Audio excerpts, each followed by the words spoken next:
टी20 team को कहीं फेरिले विराट, राइना कहिले।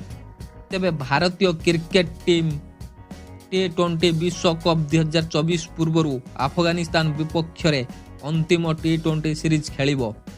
तेबे सीरीज लगी दीर्घ 14 मासर व्यवधान पर रोहित शर्मा एवं विराट कोहली दल को फेरिछंती।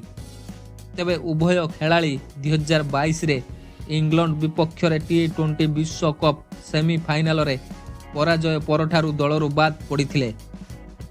तेबे एहा परे अनेक खेलाड़ी को सुजोग मिलिथिले भी पुणी थरे दुहे प्रत्यावर्तन करिबारे सफल होइछंती।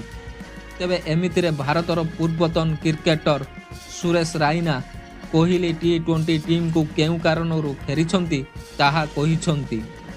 तेबे राइना कहिछंती कोहली दलरे थिबा जोगु 19 मैच रु 17 रे विजेता होईची।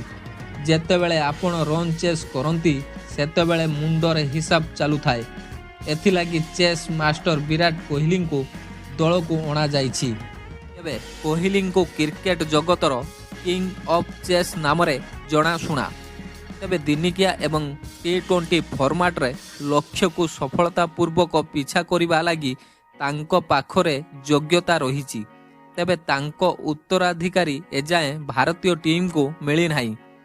तेबे एमितिरे कोहली टी20 विश्वकप रे दल रे रहिले खेलाड़ी सह भारतीय फैंस को भिन्न प्रकार आत्मविश्वास हेबो बोली कुहा जाइछि।